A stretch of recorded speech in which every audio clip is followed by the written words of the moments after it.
Arsène Lupin en prison de Maurice Leblanc. Pas de bêtises, hein? On n'est pas ici pour dormir. À la moindre alerte, ouvrez les fenêtres de la cour et appelez-moi. Attention aussi du côté de l'eau.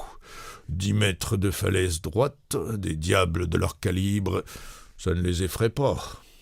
Il les enferma, emporta les clés et dit au baron « Mais maintenant, à notre poste. » Il avait choisi, pour y passer la nuit, une petite pièce pratiquée dans l'épaisseur des murailles d'enceinte, entre les 2 portes principales et qui était jadis le réduit du veilleur. Un Judas s'ouvrait sur le pont, un autre sur la cour.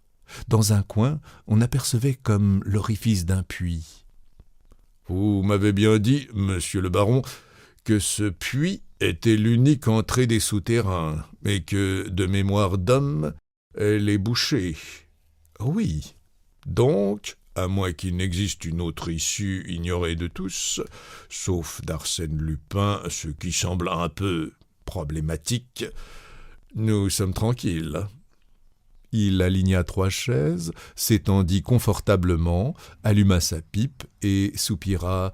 « Vraiment, monsieur le baron, il faut que j'ai rudement envie d'ajouter un étage à la maisonnette où je dois finir mes jours pour accepter une besogne aussi élémentaire. Je raconterai l'histoire à l'ami Lupin, il se tiendra les côtes de rire. » Le baron ne riait pas. L'oreille aux écoutes, il interrogeait le silence avec une inquiétude croissante. De temps en temps, il se penchait sur le puits et plongeait dans le trou béant, un œil anxieux. 11 heures, minuit, 1 heure sonnèrent. Soudain, il saisit le bras de Ganimard qui se réveilla en sursaut. « Vous entendez ?»« Oui. »« Qu'est-ce que c'est ?»« C'est moi qui ronfle. »« Mais non, écoutez !»« Ah, parfaitement. C'est la corne d'une automobile. » « Eh bien, il est peu probable que Lupin se serve d'une automobile comme d'un bélier pour démolir votre château. Aussi, monsieur le baron, à votre place, je dormirai, comme je vais avoir l'honneur de le faire à nouveau. Bonsoir. » Ce fut la seule alerte.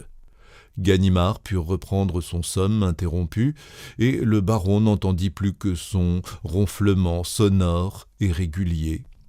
Au petit jour, ils sortirent de leur cellule.